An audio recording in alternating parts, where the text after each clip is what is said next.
Hi guys, hello, నమస్తే, వణకం, welcome to Bigg Boss Tales. ఈ వీడియో చివరి వరకు చూడండి. నిన్న నామినేషన్స్ జరిగాయి కదా, దాని గురించి మాట్లాడాలనుకుంటున్నాను. నచ్చితే లైక్ చేయండి, సబ్స్క్రైబ్ చేయండి. ఈ వీడియోలో నేను ఇమాన్యుయల్ నామినేషన్స్ గురించి మాట్లాడాలనుకుంటున్నాను. ఇమాన్యుయల్ చాలా బాగా నచ్చేసాడు నాకు. చాలా క్రిస్టల్ క్లియర్గా ఉన్నాడు. ఎందుకంటే వాళ్ళందరూ మామూలుగా టాస్క్ లేనప్పుడు మాట్లాడుకుంటారు కదా, ఒక్కొక్కరితో ఒక్కొక్క స్టోరీ. సో అలా మాట్లాడుకున్న ప్రతిసారి తను ఏదైతే వెనక మాట్లాడుతున్నాడో మ్యాక్సిమం ఆఫ్ ద టైం ముందు కూడా అదే పెడుతున్నాడు points. So he's not faking much అని అనిపించింది నాకు.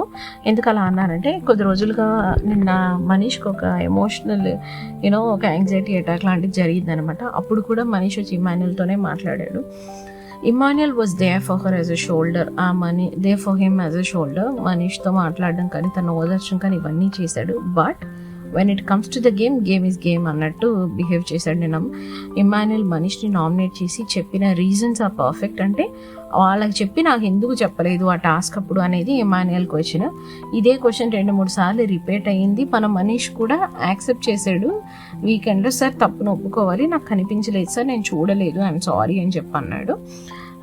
కానీ నాకు ఏ డైలాగ్ బాగా నచ్చిందంటే, థర్డ్ పాయింట్గా ఇమాన్యుయల్ చెప్తాడు, అన్న మొన్న సార్ అడిగారు ఇమాన్యుయల్కి నువ్వు ఎందుకు సెకండ్ ఛాన్స్ ఇవ్వలేదు అని. అప్పుడు మీరు చెప్పారు, సార్ మేమిద్దరం క్లోజు, అందుకే నేను ఇమాన్యుయల్ సెకండ్ ఛాన్స్ ఇచ్చానని అందరూ అనుకుంటారని నేను ఇవ్వలేకపోయాను అంటాడు.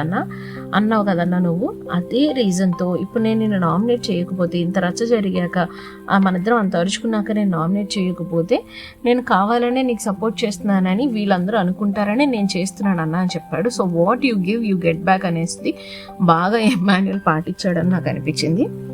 హరీష్ గారి విషయంలో కూడా యాజ్ యూజువల్ అంతే. హరీష్ గారు ఎప్పటికప్పుడు ఆ గుండంకుల్ స్టోరీ ఇదంతా మాట్లాడారు కదా. రెడ్ ఫ్లవర్ అని ఏదైతే హరీష్ గారు ఫస్ట్ అన్నారో, మీరు అన్న తర్వాత నేను మధ్యాహ్నం గుండంకుల్ అన్నది మీకు రిజిస్టర్ అవ్వనప్పుడు ఆ రెడ్ ఫ్లవర్ అనేది ఫస్ట్ ఇనిషియేషన్ మీరు తీసుకున్నట్టే కదా. సో మీరు నన్ను రెడ్ ఫ్లవర్ అన్నప్పుడు నేను తీసుకోవాలని ఎక్స్పెక్ట్ చేసి, నేను గుండంకుల్ అన్నప్పుడు మీరు ఎలా తీసుకోకుండా ఉంటారు, అది తప్పు కదా అని చెప్పే విధానం కూడా, ఇమాన్యుయల్ హరీష్ గారితో మాట్లాడిన విధానం కూడా చాలా బాగుంది. హరీష్ గారు రుబాబుగా నేను రౌడీని, నేను చెప్పిందే రైట్, నేను చెప్పిందే శాసనం అనడం కరెక్ట్ కాదు. చిన్న చిన్న విషయాలకి ఆయన అంత ఫీల్ అయిపోయి భోజనం చేయకుండా పస్తులు ఉండడం అసలు అది అంతకన్నా కరెక్ట్ కాదు.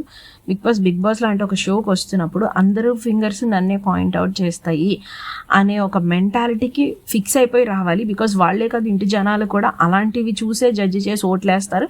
అలాంటి ఓట్ల వల్ల ఈవెన్చువల్గా నువ్వు ఒక విన్నర్గా అవ్వాలి. So judgement is what is the point అనమాట అక్కడ. సో దాన్ని నువ్వు కొట్టేయడానికి వీల్లేదు. అలాంటి చిన్న రీజన్స్ కోసం నేను తినకుండా ఉంటానని అనడం కూడా కరెక్ట్ కాదు. సో ఈ పాయింట్లో Emmanuel nominations are a hit for me అనమాట. నాకు ఈ విషయం ఇలా నచ్చింది. మీకేం నచ్చింది అనేది కామెంట్ సెక్షన్లో చెప్పండి. ఇఫ్ యూ లైక్ ఇట్, ఈ వీడియో కనుక మీకు నచ్చితే please like, share and subscribe guys. By.